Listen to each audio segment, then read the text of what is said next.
Mister radius channel viewers அனைவருக்கும் வணக்கம். இன்னைக்கு நம்ம என்ன பார்க்க போறோம் அப்படின்னு சொல்லி சொன்னோம்னா, கிட்னி ப்ராப்ளம். இந்த கிட்னி ப்ராப்ளம் எதனால ஏற்படுது, அதற்கான மூல காரணம் என்ன, அதை எப்படியாவது எளிமையாக வீட்டிலிருந்தே குணப்படுத்த முடியுமா அப்படின்றத பற்றி தான் நம்ம பார்க்கலாம். இந்த கிட்னி ப்ராப்ளம் அப்படின்றது இப்போ யாருக்கெல்லாம் அதிகமாக ஏற்படுது அப்படின்னு பார்த்தோம்னா, கிட்டத்தட்ட டயபெட்டிக் பேஷண்ட்ஸ் எல்லாருமே இன்னைக்கு சிறுநீரக நோயாளிகளாக மாறிக்கிட்டு இருக்கிறாங்க. ஏன் அப்படின்னா அவங்க மெடிசன்ஸ் அதிகமாக எடுக்கிறதுனுடைய விளைவுகள், அந்த மெடிசன்ஸை ஃபில்டர் பண்ணக்கூடிய மிஷின் இன்னைக்கு பாதிக்கப்படுது அப்படின்னு நம்ம சொல்லலாம். ஆமாம். அதுக்கப்புறம் பார்த்தீங்கன்னா அதிகப்படியான கடின உழைப்பு, அதிகப்படியான ஏசி ரூமுக்குள்ளேயே ஒர்க் பண்ணக்கூடிய நபர்கள். ஆமாம், ஏன்னா அந்த வேர்வை வேர்க்காம உள்ளுக்குள்ள அந்த கழிவுகளை வெளியேற்ற முடியாமல் ஏற்படக்கூடிய பிரச்சனைகள் இருக்கக்கூடியவங்க.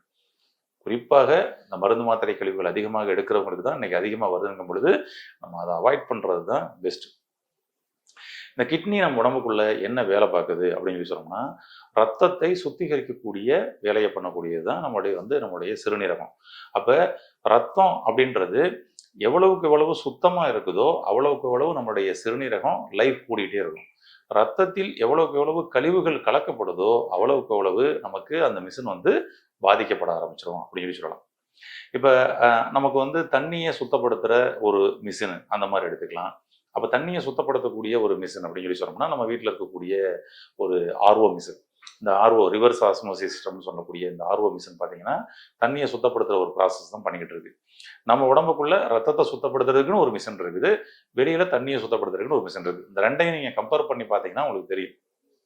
ஆமாம், ஏன்னா இந்த தண்ணி பார்த்தீங்கன்னா ஃபில்டர் பண்ணப்படும் பொழுது அதில் இருக்கக்கூடிய கழிவுகள் எல்லாம் ஃபில்டர் பண்ணுது. இப்போ தண்ணியோட கலர் மாறிக்குன்னு வச்சுக்கோங்க. ஒரு உதாரணத்துக்கு ஒரு ஒரு தண்ணியில் ஒரு ப்ளூ கலர் சாயத்தை ஊற்றிடுறீங்க. அந்த தண்ணியை நீங்கள் ஆர்ஓ மிஷினில் போட்டு ஃபில்டர் பண்ணுறீங்க. இப்போ ஆர்ஓ மிஷின் ஃபில்டர் பண்ணி வரும்பொழுது எப்படி வரும் அப்படின்னு சொல்லி சொன்னோம்னா, அந்த தண்ணியில் இருக்கக்கூடிய அதனுடைய உப்புத்தன்மையை எடுத்திருக்கும். அதில் இருக்கக்கூடிய தேவையில்லாத அந்த கண்டென்ட்லாம் க்ளீன் பண்ணியிருக்கோம். ஆனால் தண்ணி வெளியே வரப்படும் பொழுது தண்ணியும் ப்ளூ கலரில் தான் வெளியே வரும். அதை நம்ம புரிஞ்சுக்கணும். இதுதான் இந்த ஆர்ஓ மிஷின் செய்ய முடியும். இங்கே கிட்னிக்குள்ளேயும் அதே போல் இந்த கெமிக்கல் கழிவுகள், கெமிக்கல் மருந்து மாத்திரை கழிவுகள் இதெல்லாம் நமக்கு உள்ளே வரப்படும் பொழுது, இதை ஃபில்டர் பண்ணி வரப்படும் பொழுது சில கண்டென்ட்டெல்லாம் அதனாலேயே கரைக்க முடியாத, அதை பிரித்தெடுக்க முடியாத சில விஷயங்கள்லாம் நடக்க ஆரம்பிக்குது பாருங்க.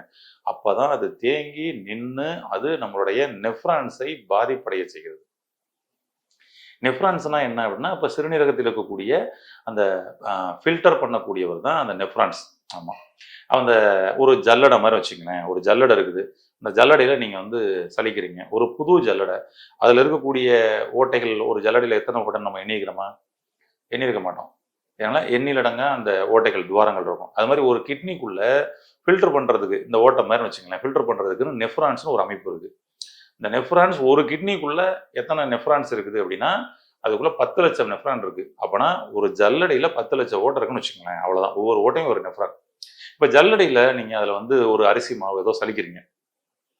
புது ஜல்லடைனால 100% அதோட அவுட்புட் வெளியே வந்துகிட்டு இருக்கும்.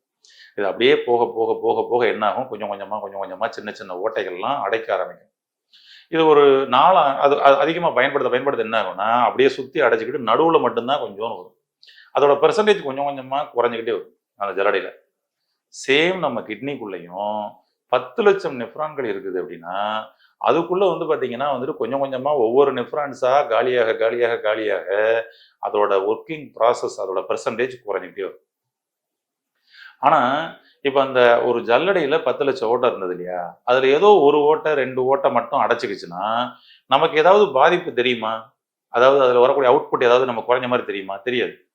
அதில் ஒரு 50 ஓட்டைகள், 100 ஓட்டைகள், 500 ஓட்டைகள் ஏதாவது அடைச்சிக்கிச்சுன்னு வச்சுக்கோங்களேன்.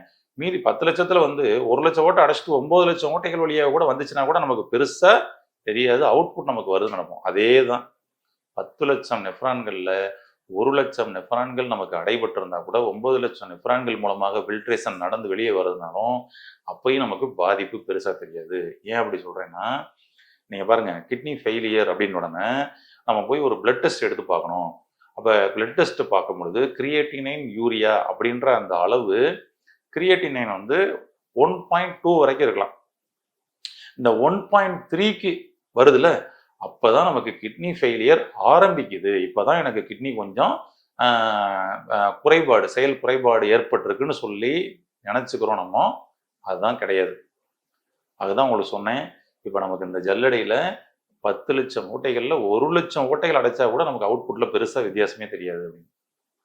ஆனால் 5 லட்சம் மூட்டைகள் அடைஞ்சிருச்சு. 5 லட்சம் தான் வரும் வச்சுங்க, பாதி தான் வருமா? இப்போ கண் கூட தெரியும் பார்த்தாலே, ஆகா இதோட அவுட்புட் ஏதோ இதாகுதுன்னு.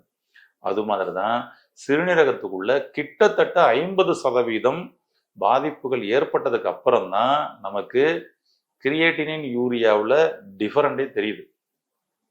இந்த கிரியேட்டினின் ஏரியாவில் வந்து பார்த்தீங்கன்னா வந்துட்டு கொஞ்சோண்டு கூடிருச்சுங்க அப்படின்னு சொல்லி பார்க்குறோம். அதுக்கப்புறம் யாருக்காவது குறைஞ்சிருக்கான்னு பாருங்களேன். அப்படியே போக போக போக போக கூட்டிகிட்டே தான் போகுது. 1.3ல் ஆரம்பித்து மெடிசன் சாப்பிட்ட நபர் அதுக்கப்புறம் 2.5, 3.5 அப்படியே 4, 6ன்னு சொல்லி ஏறிக்கிட்டே தான் போகுது. அதை முதல்ல அதே லெவலில் நிப்பாட்டுறதே இன்னைக்கு பெரிய விஷயமா இருக்குது. நிறைய மருந்து மாத்திரைகள் எடுத்துக்கிட்டாலும் நம்ம புரிஞ்சுக்கணும். கடைசியில் ஒரு கட்டத்தில் இது வந்து டயாலிசிஸ் அப்படின்னு சொல்லிட்டு கடைசியில் டயாலிசிஸ் கண்டிஷன் போய் கிட்னி டிரான்ஸ்பிளான்ட் வரைக்கும் போயிடுது. கிட்னி அவ்வளோ ஒரு சாதாரணமான ஒரு நபர் அல்ல. இவரை நம்ம பாதுகாக்க வேண்டியது ரொம்ப ரொம்ப முக்கியம். அப்போ 50% வந்து இது வந்து பாதிக்கப்பட்டதுக்கு அப்புறம் தான் நமக்கு வந்து கிரியேட்டினின் யூரியாவில் காமிக்கும்னா, அப்போ அதுக்கு முன்னாடியே நம்ம எப்படிங்க தெரிஞ்சுக்கிறது? நிச்சயமாக தெரிஞ்சுக்க முடியும். உங்களுடைய சிறுநீரகம் செயல்பாடு குறைகிறதா அப்படின்னா உங்களுடைய உடலின் மொழி மூலமாக உங்கள் உடம்பு உங்ககிட்ட பேசும், உங்ககிட்ட சொல்லும். இப்போ அந்த கிட்னின்ற ராஜா கொஞ்சம் எனர்ஜி குறைபாடில் இருக்கிறாரு, அவர்கிட்ட கொஞ்சம் கொஞ்சமாக வந்து எனர்ஜி குறைஞ்சிக்கிட்டே வருதுன்னு சொல்லும். ஆனால் நாம யாரு? நம்ம தான் கேட்டுக்கவே மாட்டோமே, அதை கண்டுக்கிறவே மாட்டோமே. ஏன்னா உடலின் மொழி பேசுறது தான் நம்ம வந்து காது கொடுத்து கேட்கறது இல்லையே. வெளியில நம்ம இறைச்சல்களுடையே ஓடிட்டு இருக்கிறோம்ல, அதான். அப்போ உடலின் மொழி பேசுமா? உடம்பு நம்ம கிட்ட பேசுமா? சிறுநீரகம் நம்ம கிட்ட பேசுமா? அது எப்படிங்க பேசும்? நாங்கள் எப்படிங்க கேட்டுக்கிறது? நாங்கள் எப்படி தெரிஞ்சுக்கிறது? அப்படின்னு சொல்லிட்டு உங்களுக்குள்ள நிறைய பேர்கிட்ட கேள்வி இருக்கலாம். அது எப்படி பேசும் அப்படின்னு சொல்லி சொன்னோம்னா, இப்போ ஒரு மேனேஜர் இருக்கிறாரு. இந்த மேனேஜரு ஒரு 10 நபர்களை கண்ட்ரோல் பண்ணக்கூடிய ஒரு வேலையை பார்க்குறாரு அப்படி வச்சுக்கோங்க. இந்த 10 நபர்கள் ஒவ்வொரு வேலையும் பார்த்துக்கிட்டு இருக்கிறாங்க. அதாவது ஒவ்வொரு தனித்தனி துறைகளை பார்த்துக்கிட்டு இருக்கிறாங்க அப்படி வச்சுக்கோங்க.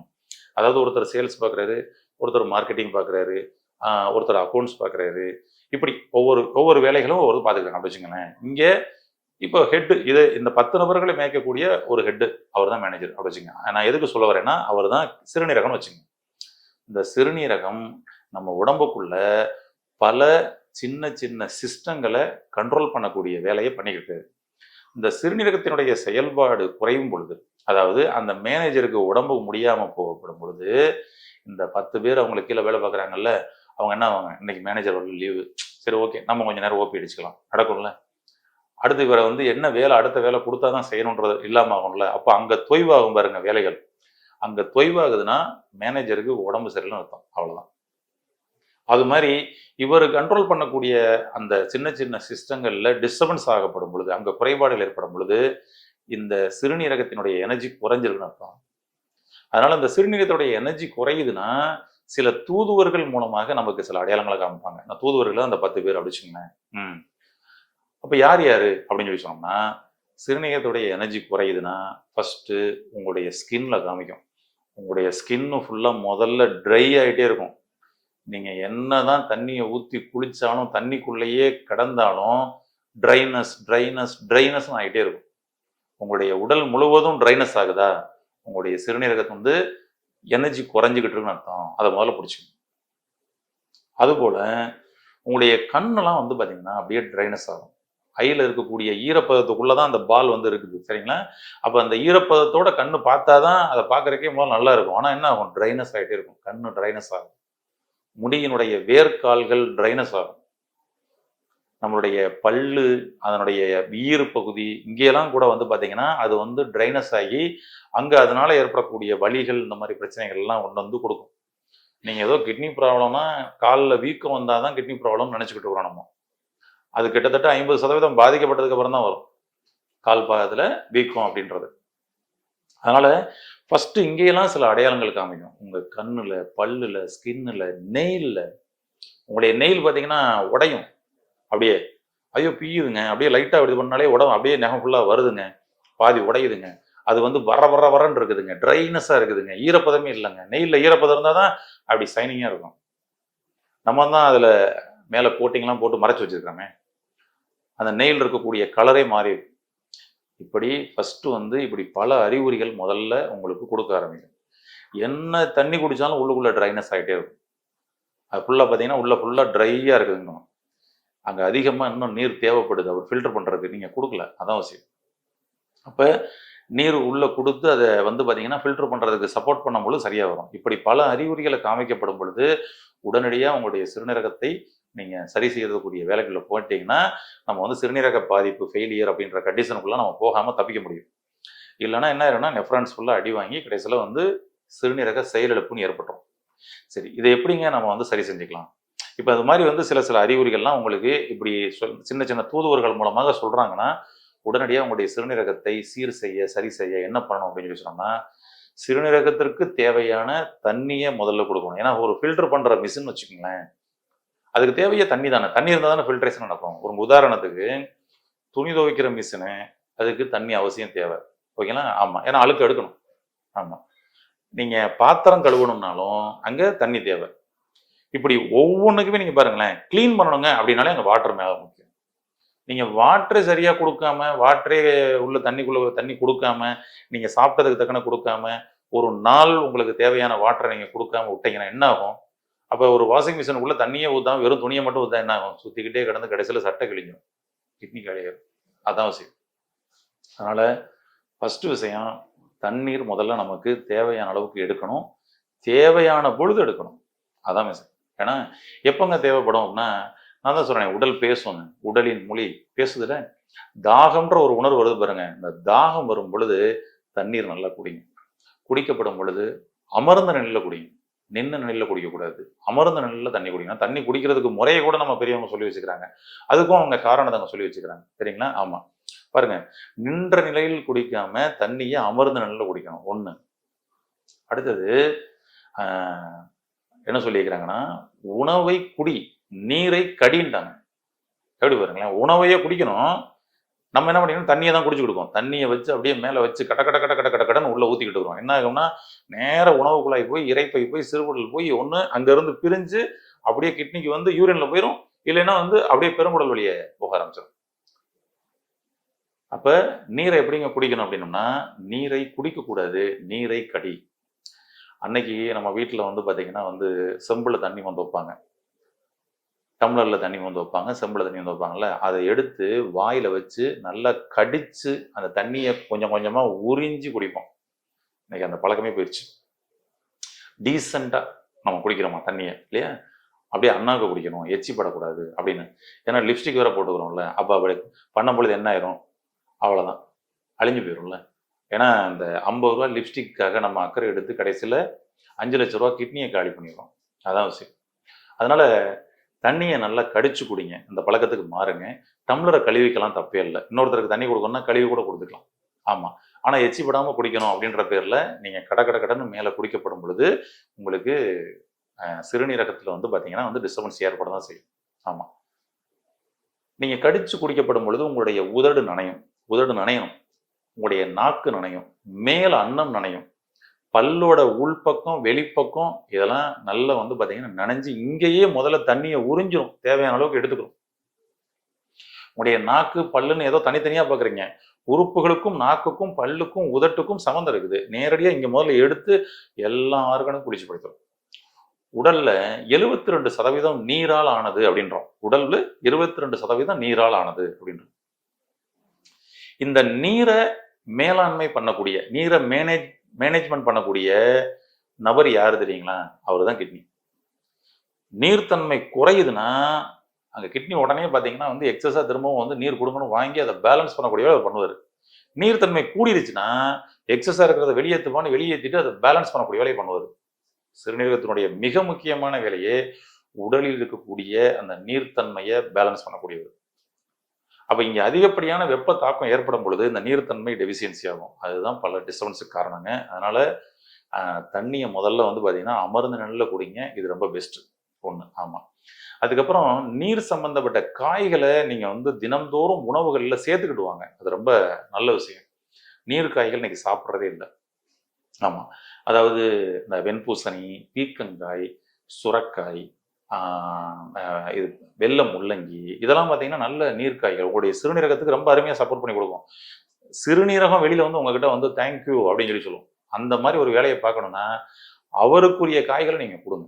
ஆமா, இதெல்லாம் நீங்க சாப்பிடும் பொழுது என்ன நடக்கும்? யூரின் நல்லா பெருக்கெடுக்கும். உள்ளுக்குள்ள அப்பனா அங்க உள்ளுக்குள்ள கிட்னிக்குள்ள தேங்கி இருக்க ஒரு எல்லாமே வந்து பார்த்தீங்கன்னா நல்லா கிளீன் பண்ணி கொடுக்கும். நீங்க அந்த ஒரு ஆர்ஓ மிஷினை வந்து பார்த்தீங்கன்னா வந்துட்டு ஃபில்டர் பண்ணி கிளீன் பண்ணனாலும் கூட பார்த்தீங்கன்னா நீங்க எதை எடுத்தாலும் எந்த மிஷினை இது பண்ணாலும் சரி அதுக்குள்ள தண்ணியை ஊற்றி கிளீன் பண்ணி பண்ணக்கூடிய வேலை தான் நடக்கும். அப்போ எக்ஸஸா இங்க வாட்டர் கொடுக்க கொடுக்க உள்ளுக்குள்ள என்ன ஆகுனா நல்லா கிளீன் பண்ணி பண்ணும். ஆனா கிட்னி ஃபெயிலியர் ஆயிடுச்சுங்க, கிரியேட்டினைன் 5 இருக்குதுங்க, நான் அப்பனா இதே மாதிரி தண்ணி நிறைய குடிச்சா சரியாயிருமானா சரியாகாது. அதாவது பார்த்தீங்கன்னா ஒரு ரிப்பேர் ஆன ஒரு ஜல்லடையில 100% 70% அடைச்சிக்கிச்சுங்க அப்படி வச்சுக்கோங்க. ஒரு 70% 80% அடைச்சிக்கிச்சு, 20% அவுட்புட் வருது. அந்த ஓட்டை அடைச்சிருக்குல்ல, இப்போ இதில் போய் இதை நீங்கள் இந்த ஜல்லடியில் இருக்கக்கூடிய அந்த ஓட்டைகளை அடைக்கிறது எடுக்கிறதுக்கு என்ன பண்ணலாம்னா தண்ணியை போய் நம்ம இதுக்குள்ளே பிடிச்சா சரியாக வரும்னு நிறைய பேர் சொல்லலாம். இந்த ஜல்லடையை போய் நீங்கள் தண்ணியில் பிடிச்சிங்கன்னா என்ன ஆகும்னா ஜல்லடை ஃபுல்லாக தண்ணி நிரம்பி வெளியில் வடிய ஆரம்பிச்சிடும். நல்லா கவனிச்சு பாருங்க, புரிஞ்சுங்களா? அப்போ நெஃப்ரான்ஸுகள் அதிகமாக பாதிக்கப்பட்ட பிறகு நீங்கள் எக்ஸஸாக வாட்டர் குடிச்சிங்கன்னா அது சிறுநீரகத்தால் ஃபில்டர் பண்ண முடியாமல் உடம்புல தண்ணி ஏறி தேங்க ஆரம்பிச்சிடும். அதுதான் காலில் ஃபுல்லாக தண்ணி தேங்குறது, இடுப்பு வரைக்கும் தண்ணி ஏறிடுச்சுங்கன்னு சொல்கிறது அதுதான். அதனால தான் மருத்துவர்கள் கிட்னி ஃபெயிலியர்னு வந்துருச்சா தண்ணியை அளவாக குடிங்க, லிமிட்டாக குடிங்க, அதுக்கப்புறம் வந்து அதெல்லாம் கரெக்டாக யூரினில் போயிருச்சான்றதை பாருங்கள். இல்லைன்னா உடம்புல தேங்கி அது வந்து கால் பாதத்தில் தேங்கி முழங்கால் தேங்கி தொடை தேங்கி இடுப்பு வரைக்கும் வந்துடும் அப்படின்னு சொல்கிற விஷயம் தான். அதனால் அந்த நிலைக்கு போனதுக்கப்புறம் நீங்கள் தண்ணி குடிச்ச பிரச்சனை இல்லை. சிறுநீரக பாதிப்பு ஏற்படுவதற்கு முன்னாடி நீங்கள் தண்ணி குடிங்க, அதான் ரொம்ப நல்லது. Right, okay. இப்போ கிட்னி ஃபெயிலியர் ஆயிடுச்சுங்க, கிரியேட்டினின் பிரச்சனை வந்துருச்சுங்க. அப்போ இதுக்கு நாங்கள் என்னங்க பண்ணலாம்? அந்த கிரியேட்டினின் பிரச்சனையிலேருந்து மீண்டு வர முடியுமா? அதோட அளவை குறைக்க முடியுமா? என்னோட நெஃப்ரான்ஸை மீண்டும் திரும்பவும் ரீஆக்டிவேட் பண்ண முடியுமா? அதுக்குள்ள ஹைட்ரோனோப்ரோசிஸ்ன்னு சொல்லி சொல்கிறாங்களே, அங்கே வந்து கிட்னி சுருங்கிருச்சுன்றாங்களே, கிட்னி வீங்கிருச்சுன்றாங்களே, இப்படி பல பிரச்சனைகள். காரணம் இதுதான், வேற எதுவுமே இல்லை. என்னங்க பண்ணலாம் அப்படின்னு சொல்லி சொன்னோம்னா ஈஸியான சில ஒரு சொல்யூஷன் சொல்கிறேன், அதை நீங்கள் வீட்டில் பண்ணி பாருங்க. அற்புதமான மாற்றம் நடக்கும், அற்புதமான மாற்றம் நடக்கும். ஒரு டீங்க, ஒரு டீ உங்களுடைய சிறுநீரகத்தை சுத்தப்படுத்துமா அப்படின்னா சுத்தப்படுத்தும். ட்ரை பண்ணி பாருங்க. என்ன டீ அப்படின்னு சொல்லி சொன்னோம்னா ஒரு டம்ளர் தண்ணி எடுத்துக்கங்க, ஒரு ஸ்பூன் டீத்தூள் போடுங்க, அதை 1/2 டம்ளராக சுண்ட வச்சிருங்க, வடிகட்டிடுங்க, இன்னொரு 1/2 டம்ளர் தண்ணி ஊற்றுங்க. 1 டம்ளர் ஆயிருமா? அப்போ நமக்கு வந்து டைலூட் பண்ண மாதிரி ஆயிரும், கொஞ்சம் திக்கான மாதிரி டைலூட் பண்ண மாதிரி ஆகி போயிருமா? விளாவுனதுனால ஓவராக சூடு இருந்தது கொஞ்சம் குறைஞ்ச மாதிரி ஆகி போயிடும். அவ்வளோதாங்க. இதை குடிக்க போகிறீங்க, சிப் பண்ணி சாப்பிட போகிறீங்க, அவ்வளோதான். இதில் பால் சேர்க்கக்கூடாது, ஜீனி சேர்க்கக்கூடாது, வெறும் டிக்காசம் வாட்டர் தான். இந்த டிக்காசம் டீயை மட்டும் நீங்கள் சிறுநீரகம் கிட்னி ஃபெயிலியர் ஆயிடுச்சு, கிரியேட்டினைன் வந்து இப்போ தான் 1.3 1.5 7 இப்பெல்லாம் போகுது, இப்படி ஏறுன்னு வச்சுக்கங்களேன். ஆரம்ப கட்டத்திலேயே முதல்ல அந்த டீ எடுத்துருங்க. ஒரு நாளைக்கு 4 முறையிலேருந்து 7 முறை வரைக்கும் நீங்கள் தாராளமாக சாப்பிடலாம். இதை எடுத்துக்கிட்டிங்கன்னா உங்களுடைய கிரியேட்டின் அளவு குறையும். எப்படி குறையும்னா உள்ளுக்குள்ள நெஃப்ரான்ஸில் இருக்கக்கூடிய அடைப்புகள் நீக்கப்பட்டு அந்த கழிவுகள் வெளியேற்றப்படும். ரொம்ப அருமையாக சப்போர்ட் பண்ணி கொடுக்கும். வெறும் டிக்காசம் டீ தாங்க. இந்த டீ தூள் இருக்குது பார்த்தீங்களா, நார்மலாக நமக்கு கிடைக்கக்கூடிய டஸ்ட் டீ தூளே போதும், நல்லாவே சப்போர்ட் பண்ணி கொடுக்குது. ஒருவேளை இதை விட குவாலிட்டியாக ஏ கிரேடு டீ தூள் உங்களுக்கு கிடைச்சதுன்னா நீங்கள் அதை பயன்படுத்தலாம். இன்றைக்கி வந்து அது வந்து நார்மல் கடைகளில் ஏ கிரேட்லாம் கிடைக்கிறது இல்லை, நம்ம கிடைக்கிறதெல்லாம் சி கிரேடு தான் கிடைக்குது. எல்லாம் ஏ கிரேட்லாம் ஏற்றுமதி ஆகிடுது. தேயிலை விளையிறது என்னமோ நம்மளுடைய தமிழ்நாட்டில் இந்தியாவில், ஆனால் பார்த்தீங்கன்னா ஏ கிரேடு நம்ம கொடுக்குறது இல்லை, எல்லாம் வெளியே போயிடுது. நம்மக்கிட்ட கிடைக்கிறதெல்லாம் வந்து சி கிரேடு தான் கிடைக்குது. இப்போ அதே ஏ கிரேடு திரும்ப நம்மக்கிட்ட எப்படி வருதுன்னா நம்ம நிறைய ஆன்லைன் வெப்சைட்டில் நம்ம வந்து பர்ச்சேஸ் பண்ண முடியும். அமேசான் போன்றதெல்லாம் வந்து ஏ கிரேட் டீ தூள் கிடைக்குது, நீங்கள் பர்ச்சேஸ் பண்ணிக்கலாம். அப்போ அந்த டீ தூளில் கூட நீங்கள் வந்து இதே மாதிரி டிகாசம் பண்ணி சாப்பிடலாம், சூப்பர். ஆனால் சீக்கிரட்டில் பண்ணும் பொழுதே நல்ல ரிசல்ட் வருது, நீங்கள் தாராளமாக டஸ்ட் டீ தூள் கூட பயன்படுத்தலாம், பெட்டர். ஓகே ஐயா, கிட்னி ஃபெயிலியர் ஆகலை, ஆனால் கிட்னி ஃபெயிலியர் ஆகிடக்கூடாது அப்படின்ற அக்கறை எனக்கு இருக்குது அப்படின்னா அவசியம் அந்த டீ எடுங்க. 21 நாள் தொடர்ந்து எடுங்க. 21 நாள் தொடர்ந்து நீங்கள் எடுத்தீங்கன்னா உங்களுடைய கிட்னி கிளென்சிங் ஆகும். இந்த கிட்னியை கிளென்சிங் பண்ணுறதுக்கு இது ரொம்ப அருமையாக சப்போர்ட் பண்ணி கொடுக்கும். அதுக்கப்புறம் பார்த்தீங்கன்னா இந்த யூரின் நல்ல பெருக்கெடுத்து போகும், ஃப்ரீயாக இருக்கும். யூரினில் இருக்கக்கூடிய தடைகள் எல்லாமே கிளியர் ஆகும், அற்புதமாக இருக்கும். இதை 6 மாசத்துக்கு ஒரு தடவை, அதாவது கிட்னி ஃபெயிலியர் ஆயிடக்கூடாது அப்படின்னு நினைக்கிறவங்க, நிறைய மருந்து மாத்திரைகள் எடுத்துக்கிட்டு இருக்கீங்க, ஐயோ கிட்னி ஃபெயிலியர் ஆகும்போது பயமா இருக்கு, இதை எடுத்துங்க. 6 மாதத்திற்கு ஒரு முறை 21 நாள் இந்த கிட்னியை கிளென்சிங் பண்ணி பாதுகாத்தீங்கன்னா சிறுநீரக செயலிழப்பு அப்படின்றது வராம ஆரோக்கியமா இருக்க முடியும். அதனால இந்த அற்புதமான அந்த ஒரு டீயை முன்கூட்டியே, ஒரு நோய் வருவதற்கு முன்னாடியே எடுத்துக்கிறது தான் சரியான விழிப்புணர்வு. வந்ததுக்கு அப்புறம் நம்ம மருந்தை தேடுறோம் பார்த்தீங்களா, அதுதான் தவறு. இந்த டீயை எடுத்து உங்களுடைய சிறுநீரகத்தை பாதுகாத்து உங்களுடைய உடலை ஆரோக்கியமாக்க வாழ்த்துக்கள். நன்றி.